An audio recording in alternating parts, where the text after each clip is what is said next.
Alors nous revoilà pour la partie B de l'exercice 1 du bac blanc. Cette fois-ci, on va s'intéresser à l'apport en acide ascorbique, mais en mangeant des kiwis. Jusqu'avant, on a regardé comment pouvait se faire l'apport avec des gélules ou avec des comprimés. Là, cette fois-ci, on va regarder ce qui se passe quand on mange des fruits directement. Alors on nous dit quoi? Les kiwis jaunes et les kiwis verts font partie des fruits les plus riches en acide ascorbique. L'Agence nationale de sécurité sanitaire de l'alimentation recommande un apport minimum en vitamine C de 110 mg par jour pour un adulte. Pour déterminer la concentration en acide ascorbique d'un kiwi jaune, on le mixe jusqu'à obtenir du jus dont le pH est égal à 3,5.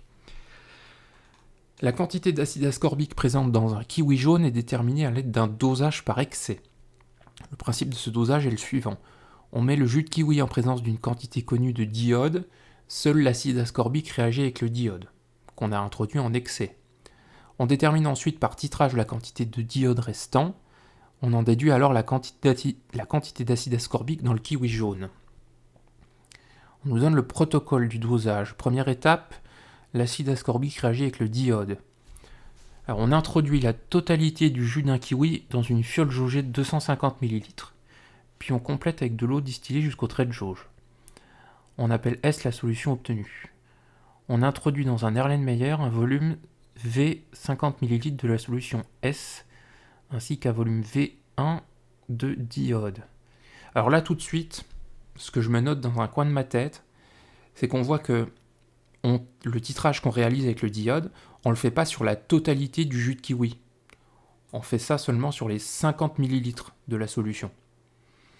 Donc 50 ml par rapport à 250, c'est 1/5. Donc ça, je me note dans un coin de ma tête. Alors moi, j'ai pas de brouillon, donc je vais l'écrire là, en attendant.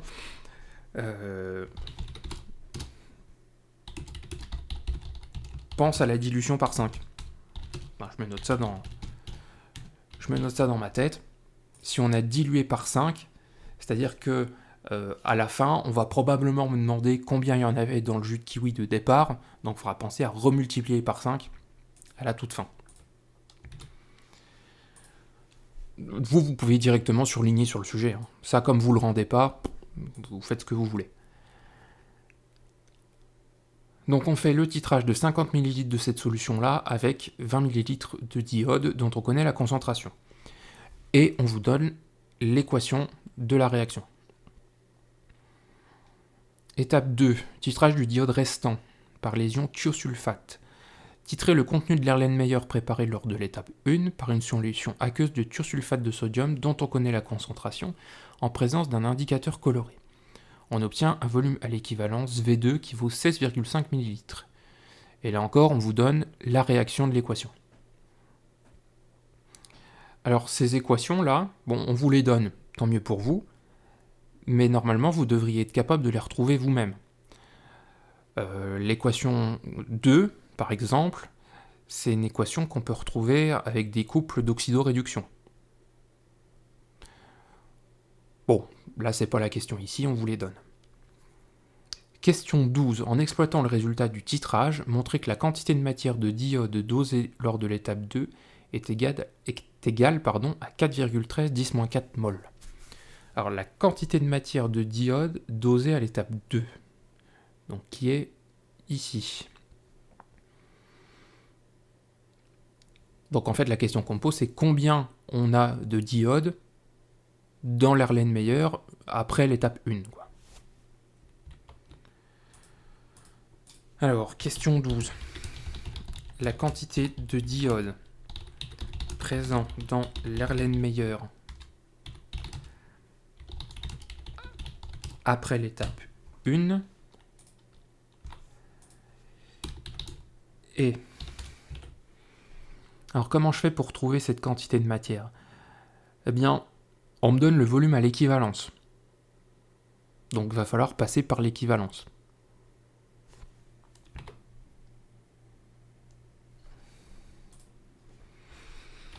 On sait que la quantité de d'iode qui est présente dans l'Erlenmeyer après l'étape 1 Ça, on ne m'impose pas de notation dans le sujet, donc moi je décide de l'écrire comme ça. Quantité de diodes dans l'Erlen après l'étape 1, ça va être quoi? Ça va être la quantité de l'espèce titrante, et là en l'occurrence, on fait un titrage avec les ions S2O32-, qu'on appelle les ions thiosulfate. Alors, S2O3 2-. Et cette quantité-là, c'est celle qu'on a versée à l'équivalence.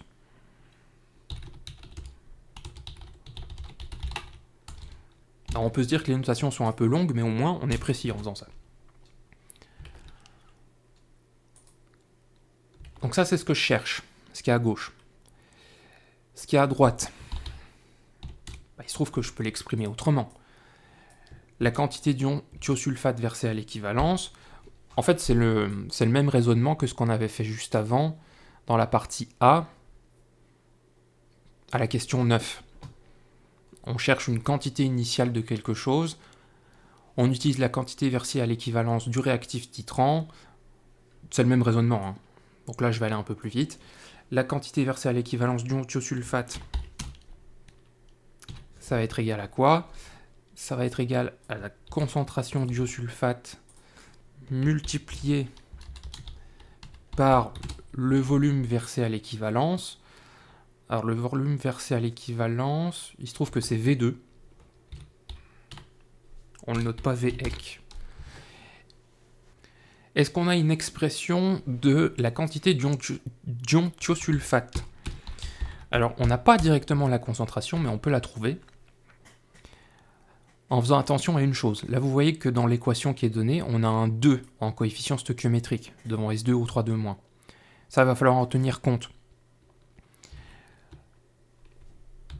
Le 2 qui est là, ça veut dire que la concentration en ion thiosulfate, c'est la moitié de la concentration en thiosulfate de sodium. Ça, c'est le genre de choses qu'on a vu en première et qu'on a revu évidemment cette année en terminale. Donc la quantité d'ion thiosulfate qu'on a versé à l'équivalence, ça va être C2 fois V2 divisé par 2.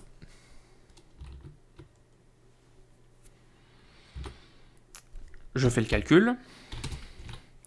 C2, c'est égal à 5,0010-2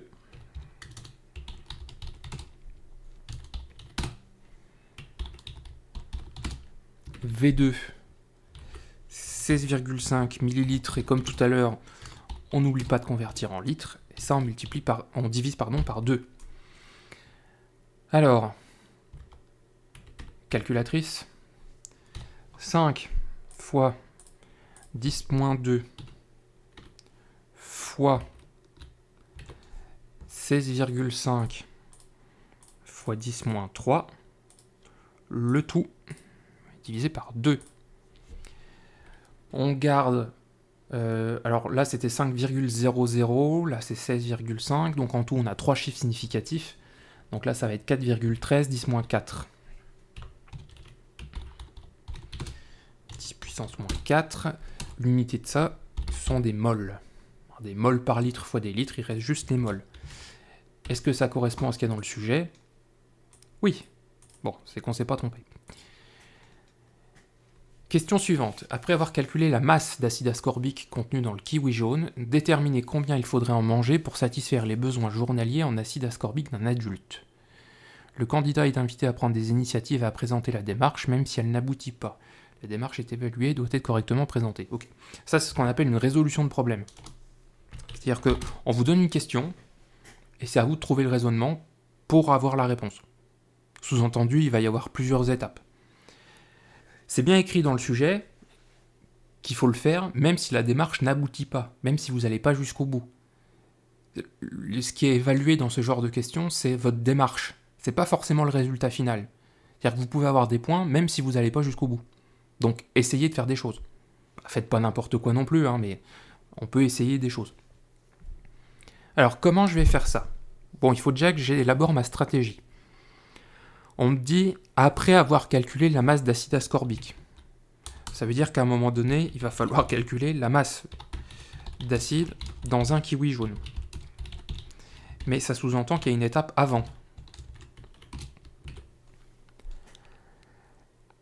Alors, comment je peux faire pour savoir la masse d'acide ascorbique qui est contenue dans le kiwi ?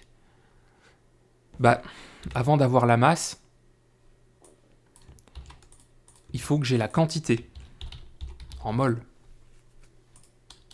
Une fois que j'ai la quantité, je peux passer à la masse, via la masse molaire. Est-ce que j'ai directement la quantité d'acide dans un kiwi jaune ? Non.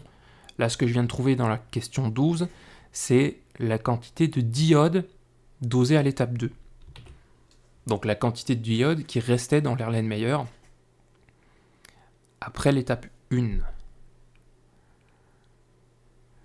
Donc, en utilisant ce que j'ai trouvé à la question précédente, je peux calculer plutôt la quantité de d'iode qui a réagi à l'étape 1. Alors on nous dit dans le sujet qu'on a introduit un excès. C'est écrit où ?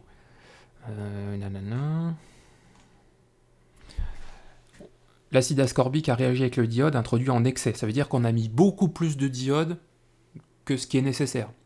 Donc, sur tout ce d'iode qu'on a mis, il y en a une partie qui a réagi avec l'acide ascorbique, et il y a une partie qui est restée telle quelle, qui n'a pas réagi. Cette partie qui n'a pas réagi, là, c'est celle qu'on a calculée à la question d'avant. Donc, en utilisant cette valeur-là, on va pouvoir calculer la quantité de d'iode qui a réagi à l'étape 1.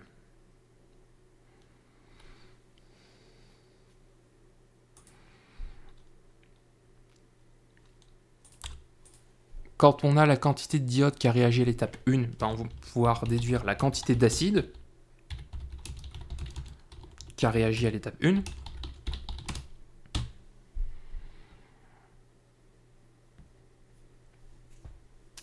Et ce qui a réagi à l'étape 1, c'était 1/5 de ce qu'il y a dans un kiwi. C'est ce que j'ai écrit au brouillon là. Donc, je remets les étapes dans l'ordre. Première chose que je peux faire, c'est calculer la quantité de d'iode qui a réagi à l'étape 1 en utilisant ça. Une fois que j'ai ça, je peux en déduire quelle est la quantité d'acide qui a réagi. Zut, je me suis trompé d'étape. Quelle est la quantité d'acide qui a réagi à l'étape 1. Je peux en déduire quelle est la quantité d'acide qu'il y a dans un kiwi jaune au total en multipliant par 5. Et une fois que j'ai la quantité, je peux déterminer la masse. Bon, maintenant que j'ai remis mes étapes dans l'ordre, je vais pouvoir rédiger tout comme il faut. Ça, c'est au brouillon, je le répète. Maintenant, j'écris sur ma copie. Première étape, je montre au correcteur que je structure mon raisonnement. On va calculer la quantité de d'iode qui a réagi à l'étape 1. Alors, on a calculé juste avant la quantité de d'iode qui restait après l'étape 1. On sait aussi, grâce à ce que j'ai surligné ici, la quantité de d'iode qu'on a introduit au tout début. Donc, on sait combien de d'iode on a mis au tout début, on sait combien il en reste après l'étape 1, donc avec une soustraction, on va pouvoir en déduire la quantité qui a réagi durant l'étape 1. La quantité initiale de d'iode est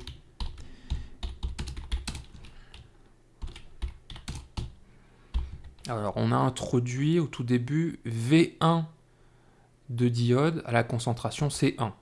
Donc en tout, ça fait une quantité qui est égale à V1 fois C1.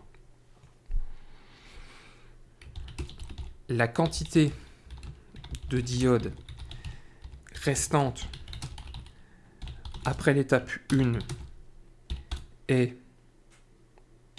bah, c'est ce qu'on a calculé juste avant, hein. C'est ça.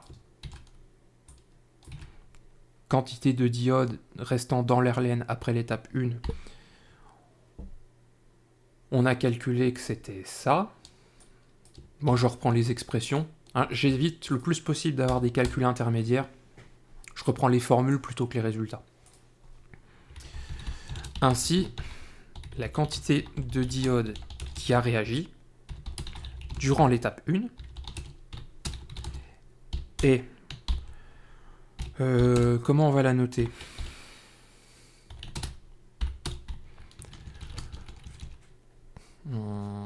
Quantité...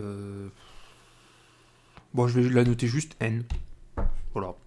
Je mets pas d'indice. Ça va être égal à quoi ? Ça va être égal à la quantité qu'on avait au tout début, moins ce qui a réagi. Donc, si je reprends les valeurs, ça fait C1V1 moins C2V2 sur 2. Ça, c'était ma première étape.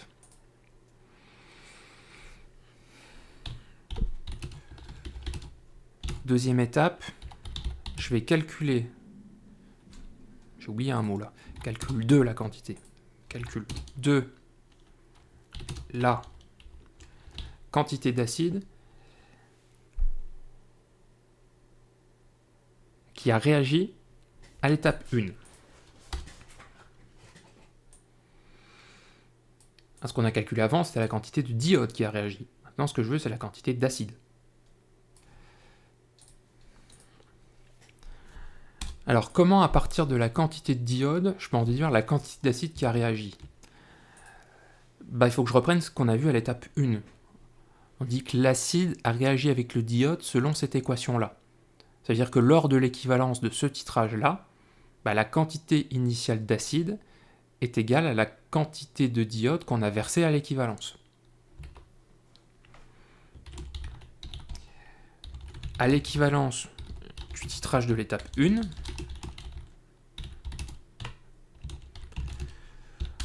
on a la quantité initiale d'acide qui était égale à la quantité versée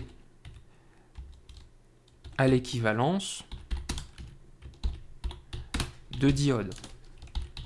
Or, la quantité de diodes qui a été versée à l'équivalence est égale à la quantité de diodes qui a réagi.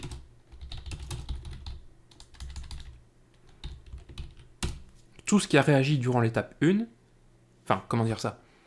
On a ajouté le diode petit à petit, il a réagi, au bout d'un moment, il n'a plus réagi, là, on est arrivé à l'équivalence, et puis on a continué à verser le diode, qui est resté tel quel, puisqu'il n'avait plus d'acide avec lequel réagir.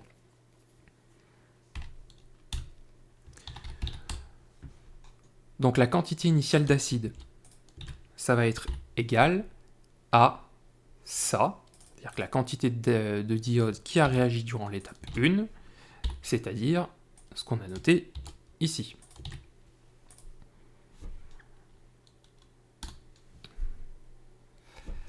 Troisième étape. On va calculer maintenant la quantité d'acide dans un kiwi.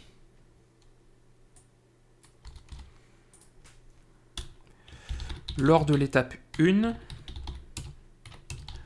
on a titré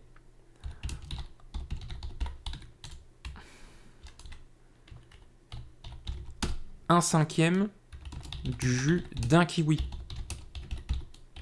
Jaune. C'était un kiwi jaune ? Je sais plus. Vert ou jaune ? Jaune. On a titré un cinquième du jus d'un kiwi jaune. Ainsi, dans un kiwi complet, il y a 5 fois plus d'acide que dans l'échantillon titré. Je peux donc écrire que la quantité d'acide dans un kiwi, c'est 5 fois la valeur qu'on a trouvée avant, c'est-à-dire 5 fois cette expression-là.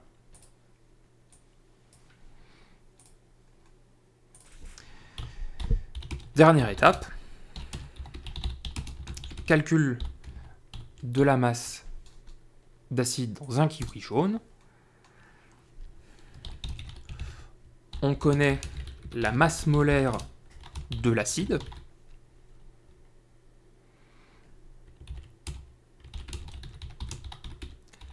La masse d'acide dans un kiwi. Et donc, masse dans un kiwi d'acide est égale à une masse, c'est égal à une masse molaire fois une quantité de matière, et en l'occurrence, c'est la quantité de matière d'acide qu'on a dans un kiwi. Donc ça, c'est MAH fois l'expression d'avant. Et maintenant, je fais l'application numérique.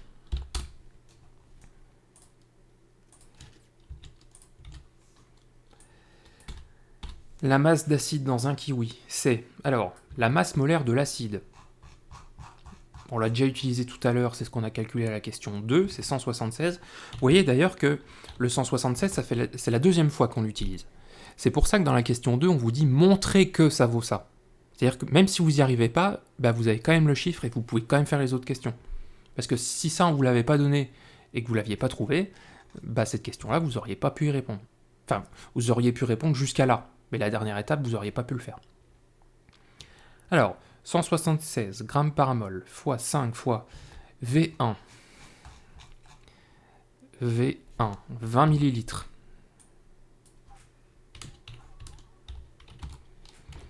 C'était 20 ou 20,0, je ne sais plus. 20,0.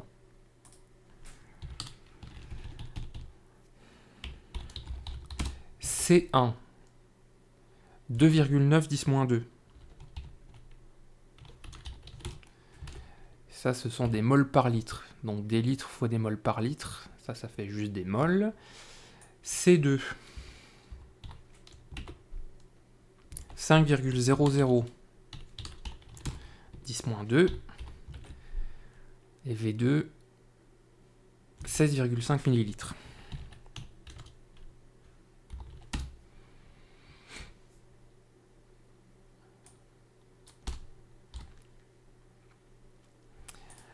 Alors, des moles par litre fois des litres, ça fait des moles. Des moles par litre fois des litres, ça fait des moles. Donc tout ça, ça fait des moles.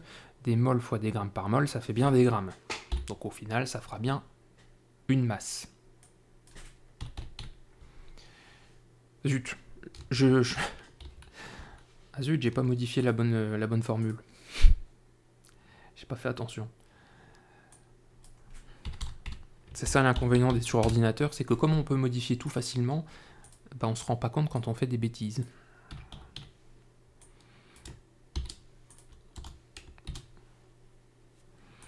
Voilà.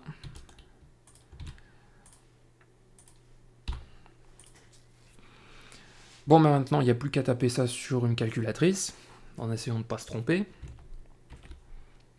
Alors, je vais réduire un petit peu pour avoir les choses sous les yeux. 176 fois 20 fois 10-3 fois 2,9 fois 10-2 moins 5 fois 10-2 fois 16,5 fois 10-3 sur 2. Je ferme la parenthèse. Et donc ça me fera un résultat en grammes. Je garde deux chiffres significatifs à cause du 2,9.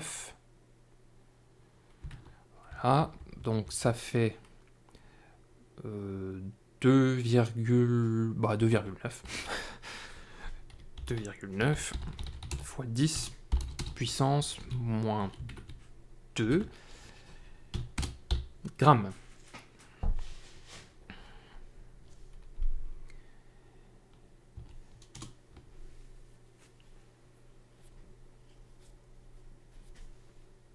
Ah zut, j'en ai oublié un bout. J'ai oublié le x5 qui est là. Je reprends. J'ai oublié de multiplier par 5. Toujours vérifier les calculs deux fois, c'est important. Vous voyez, même là, je peux me tromper. x5. Ça fait 0,147 grammes. Donc 1,5.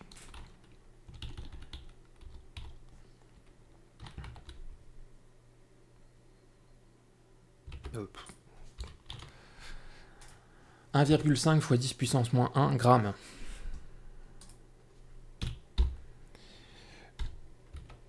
La question qu'on me posait dans le sujet, c'était déterminer combien il faudrait en manger pour satisfaire les besoins journaliers. On nous disait au tout début dans le sujet que les besoins journaliers en vitamine C sont de... C'était 150, je crois, milligrammes. 110 mg par jour pour un adulte. 110 mg par jour pour un adulte. Or, on vient de montrer que un kiwi contient... Alors là, on a des milligrammes et là, on a des grammes. Pour pouvoir comparer, il faut mettre les deux dans la même unité. Donc, soit vous mettez le 110 mg en grammes, soit vous mettez cette valeur-là en milligrammes. Bah, vous verrez que ça, en milligrammes, ça fait combien? Ça fait 150. Et comme tout à l'heure, vous faites la conversion deux fois pour être sûr de ne pas vous tromper. Voilà, effectivement, ça fait bien ça. J'ai refait la conversion dans ma tête pour être sûr. Or, un kiwi contient 150 mg. Il suffit donc de manger un kiwi jaune pour avoir l'apport nécessaire en vitamine C. Vous voyez, ce genre de questions, c'est un peu long, mais au moins ça montre si vous êtes capable de faire un raisonnement en entier. C'est à vous de trouver les étapes, c'est à vous de faire les calculs, et c'est à vous de conclure. Et encore une fois, hein, c'est bien écrit dans le sujet, même si vous n'allez pas jusqu'au bout, c'est pas grave. Il faut essayer. Question suivante. Le même dosage est réalisé avec un kiwi vert, de même masse. On obtient un nouveau volume à l'équivalence pour le titrage, qui est cette fois-ci de 19,7 ml.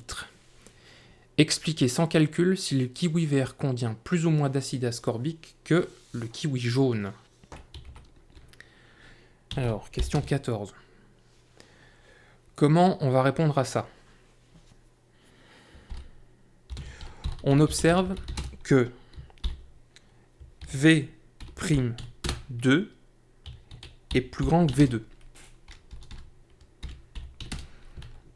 Avec le kiwi vert, on a 19,7 ml, alors qu'avec le kiwi jaune, on avait 16,5.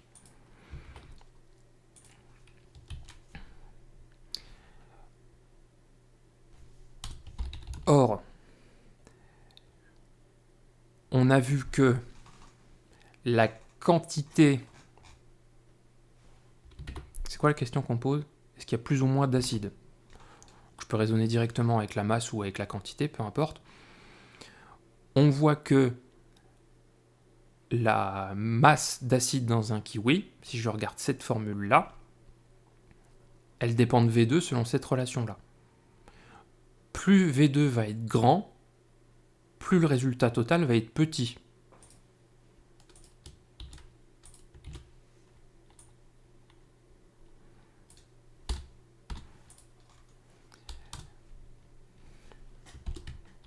Donc, quand... Changer de la police d'écriture, voilà. Donc, quand V2 devient plus grand,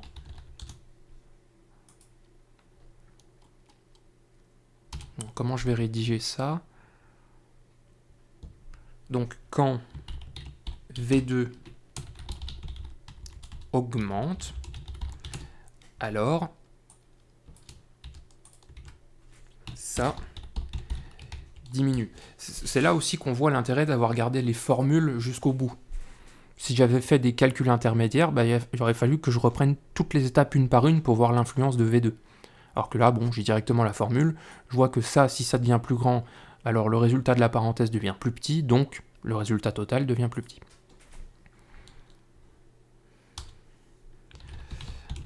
Ainsi, pour le kiwi vert, la masse d'acide est plus faible. Avec le kiwi vert, on a obtenu un volume à l'équivalence plus grand, donc une masse qui est plus faible. Et vous voyez que là, j'ai pas fait de calcul, j'ai pas mis de chiffres, j'ai juste raisonné avec la formule. Bon bah voilà pour la partie B. Je pense qu'on va s'arrêter là pour la vidéo et on va en refaire une juste après pour la partie C, où on va s'intéresser cette fois-ci à la cinétique, c'est-à-dire on va regarder à quelle vitesse se font les transformations. Comme pour la partie 1, n'hésitez pas à revoir la vidéo, à mettre sur pause, à la remettre encore et encore, et si vous ne comprenez pas, allez demander de l'aide à votre prof de physique-chimie, parce qu'il est là pour ça, il est là pour vous aider, pour que vous compreniez, c'est ça le principal.